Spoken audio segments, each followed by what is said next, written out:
Good evening everyone.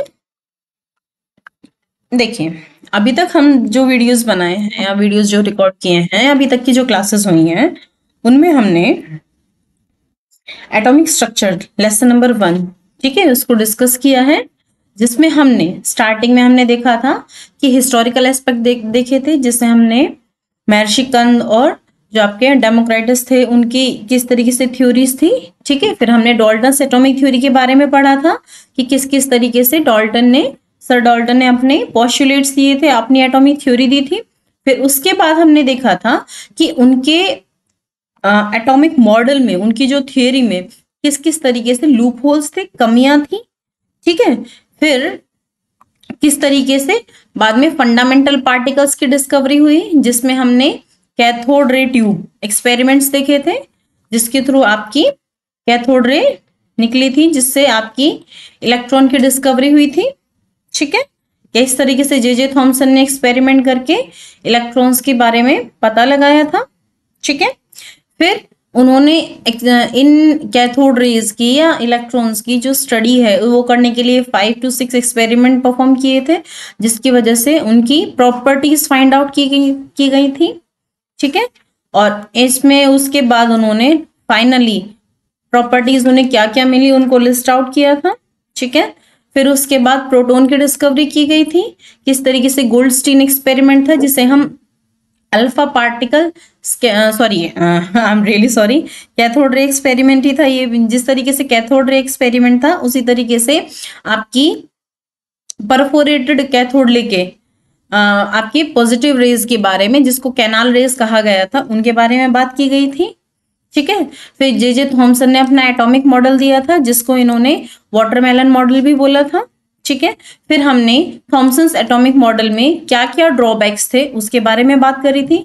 फिर हमने Rutherford के अल्फा पार्टिकल स्कैटरिंग एक्सपेरिमेंट की बात करी थी, जिसमें किस तरीके से जिंक सल्फाइड की स्क्रीन पे अलग अलग जगह डॉट्स आ रही थी, क्योंकि जो आपकी गोल्ड फॉइल थी उसमें से अल्फा जो पार्टिकल्स थे वो किस तरीके से न्यूक्लियस से डिफ्लेक्ट हो रहे थे। अलग अलग ऑब्जर्वेशन से उन्होंने कुछ कंक्लूजन निकाले थे, और कंक्लूजन निकालने के बाद उन्होंने अपना खुद का एक एटॉमिक मॉडल दिया था, ठीक है। फिर उसके रदरफोर्ड के एटॉमिक मॉडल में कुछ ड्रॉबैक्स थे, ठीक है। फिर इन ड्रॉबैक्स को दूर करने के लिए सर नील बोर ने अपना एक्सपेरिमेंट दिया था कि किस तरीके से जो इलेक्ट्रॉन्स हैं वो सभी शेल्स में ना होके कुछ सर्टेन शेल्स में रहते हैं, ठीक है। और उन शेल का एनर्जी लेवल इलेक्ट्रॉन के एनर्जी लेवल से बिल्कुल मैच कर रहा था, बिल्कुल सेम होता है। और इलेक्ट्रॉन्स एनर्जी को ना तो एब्जॉर्ब करता है ना ही रेडिएट करता है अगर वो उसी शेल में रहता है।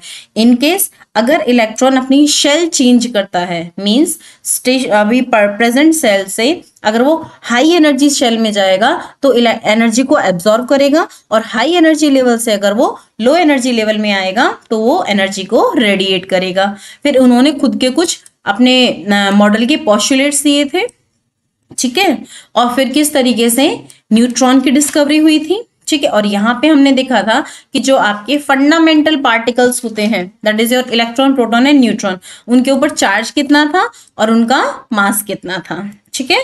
और फिर हमने बात करी थी atomic number and mass number. Atomic number में हमने ये देखा था कि किसी भी एटम के न्यूक्लियस में जितने नंबर ऑफ प्रोटॉन प्रेजेंट होते हैं वही उस एटम का एटॉमिक नंबर होता है, ठीक है। फिर हमने बात करी थी मास नंबर की, ठीक है। मास नंबर क्या होता था, हमने क्या देखा था कि मास नंबर जो रहता है वो number of proton plus number of neutron रहता है। फिर हमने बात करी थी आइसोटोप्स के बारे में। आइसोटोप्स में हमने क्या देखा था कि आपके ऐसे एटम्स जिनका एटॉमिक नंबर तो सेम था लेकिन मास नंबर डिफर कर रहा था। ये मास नंबर डिफर क्यों कर रहा था, क्योंकि इनके न्यूक्लियस में जो नंबर ऑफ न्यूट्रॉन्स थे वो क्या थे, डिफर थे, क्लियर। फिर हमने उसके बाद बात करी थी आइसोबार्स की। आइसोबार्स क्या थे, वो ऐसे एटम्स थे डिफरेंट डिफरेंट एलिमेंट्स के जिनका मास नंबर एग्जैक्टली सेम होता था, ठीक है। जैसे यहाँ पे आपके ऑर्गन एंड कैल्शियम के बारे में बात करें, देखिए इनका जो मास नंबर है वो बिल्कुल डिफर है, ठीक है। फिर बात करते हैं हम इलेक्ट्रॉनिक कन्फिगुरेशन की। एक्चुअल में जब हम किसी एटम की इलेक्ट्रॉनिक कन्फिगुरेशन की बात करते हैं तो किस तरीके से एटम में जो इलेक्ट्रॉन्स हैं उनका अरेंजमेंट होता है, ठीक है। और किस शेल में मैक्सिमम नंबर ऑफ इलेक्ट्रॉन कितने हो सकते हैं, पर्टिकुलर ऑर्बिट में किस तरीके से वो रिवॉल्व करते हैं, यही सारी चीजें बताते हैं हम इलेक्ट्रॉनिक कन्फिगरेशन में। ठीक है, इसके अकॉर्डिंग जो बोरबरी सर थे, दोनों ने मिलके एक पूरा एक सिस्टम दिया था, एक स्कीम दी थी कि किस तरीके से इलेक्ट्रॉन कन्फिगर होते हैं किसी एटम में, और उन्होंने ही बताया था कि किसी पर्टिकुलर शेल में जो मैक्सिमम नंबर हो सकते हैं इलेक्ट्रॉन के, that is given by a formula that is 2n²। ठीक है, चलिए अब हम देखते हैं इसमें क्या है। Electrons move around the nucleus in a different orbit. Electrons अलग अलग ऑर्बिट में मूव करते हैं। The maximum number of electron which can be presented in a particular orbit was given by Bohr Bury. ठीक है, this is known as Bohr Bury's scheme of electronic configuration. ठीक है, बोरबरी का एक सिस्टम था जिसको हमने क्या बोला था, इलेक्ट्रॉनिक कन्फिगरेशन। उन्हीं के बेसिस पे जो शेल्स थी उनको उन्होंने KLMN नाम दिया, इनको 1 2 3 4 भी कह सकते हैं, और उनमें मैक्सिमम नंबर ऑफ इलेक्ट्रॉन कितने हो सकते हैं, 2n²। For example first shell में निकालने हैं तो n की जगह हम 1 पुट करेंगे तो वैल्यू आएगी 2। ठीक है, L शेल में निकालने हैं तो 2n² that is 2 × 10 2 to the power 2, the value is 8। Exactly same third shell में 18 एंड फोर्थ शेल में 32। ठीक है, देखिए, but the maximum number of electron which can be present in the outermost orbit such that it is known as valence shell is 8। देखिए होता क्या है, आप देखिए 3 चीजें समझिए। एक होता है वैलेंस शेल, ठीक है, एक होता है वैलेंसी, ठीक है, और आउटर मोस्ट ऑर्बिट में कितने इलेक्ट्रॉन्स होते हैं, ठीक है, उनको बोलते हैं हम वैलेंस इलेक्ट्रॉन। तीनों चीजों को ध्यान से समझिएगा कि तीनों में डिफरेंस है। ठीक है, valence shell, outermost orbit जो रहता है, आउटर मोस्ट शेल जो रहती है वो रहती है आपकी वैलेंस शेल। उसमें जितने नंबर ऑफ इलेक्ट्रॉन प्रेजेंट होंगे उनको हम बोलेंगे वैलेंस इलेक्ट्रॉन। ठीक है, अब बात करते हैं वैलेंसी। देखिए, पर्टिकुलर एटम को स्टेबल होना होता है और उस स्टेबिलिटी के लिए पर्टिकुलर एटम कुछ नंबर ऑफ इलेक्ट्रॉन्स को या तो लूज करेगा, ठीक है, या फिर उनको गेन करेगा। ठीक है, और बेसिकली कोई भी पर्टिकुलर एटम है वो स्टेबल तब होगा या तो वो ड्यूप्लेट रूल फॉलो करे या फिर ऑक्टेट रूल फॉलो करे। ऑक्टेट रूल को कंप्लीट करने के लिए आउटर मोस्ट ऑर्बिट में 8 इलेक्ट्रॉन्स होने चाहिए। अब इन 8 इलेक्ट्रॉन्स को पूरा करने के लिए पूरा करना है तो ही आपका एटम स्टेबल होगा। इनमें जितने नंबर ऑफ इलेक्ट्रॉन की एक्सेस होगी या जितने नंबर ऑफ इलेक्ट्रॉन की डिफिशियंसी होगी, वो जो नंबर है वो कहलाता है आपका वैलेंसी। फिर से समझिए, आउटर मोस्ट ऑर्बिट में हमें 8 इलेक्ट्रॉन करने हैं तभी आपका एटम स्टेबल होगा। अब इस 8 इलेक्ट्रॉन के अलावा मान लीजिए 9 है तो 9 में क्या करेगा, एक आपका इलेक्ट्रॉन एक्सेस है तो एटम क्या करेगा, उस एक इलेक्ट्रॉन को लूज कर देगा। ठीक है, और अगर आपका एटम है उसमें आउटर मोस्ट ऑर्बिट में मान लीजिए 7 इलेक्ट्रॉन्स हैं तो एक इलेक्ट्रॉन की डिफिशियंसी है तो वो एटम क्या करेगा, स्टेबिलिटी के लिए कहीं ना कहीं से उस एक इलेक्ट्रॉन को लेने की कोशिश करेगा, तो आपका जो पर्टिकुलर एटम है वो स्टेबल हो जाएगा। ठीक है, तो यही है कि कहने का मतलब क्या है कि आपका पर्टिकुलर एटम ऑक्टेट रूल को फॉलो करके ही स्टेबल हो सकता है। क्लियर? ठीक है, the maximum number of electron that can be present in a nucleate and the antipluminate shell is 18 and 32 respectively. An atom is considered to be stable if its outermost orbit contain 8 electrons. यही आपका duplet rule था।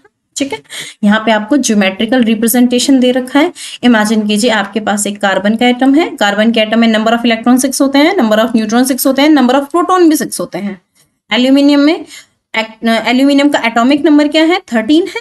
ठीक है, और mass number 27, तो इसमें number of electron 13, number of proton भी 13 होंगे, क्योंकि आपको पता है किसी भी पर्टिकुलर न्यूट्रल एटम में number of proton plus number of proton and number of electron exactly same होता है। Number of neutron can be differ, it can be same और it can be differ depending on the atom. ठीक है, तो जो यहाँ पे देखिए कार्बन का दे रखा है 6 प्रोटॉन 6 न्यूट्रॉन, और देखिए 1 2 3 4 5 एंड 6 इलेक्ट्रॉन्स फिल्ड है यहाँ पे।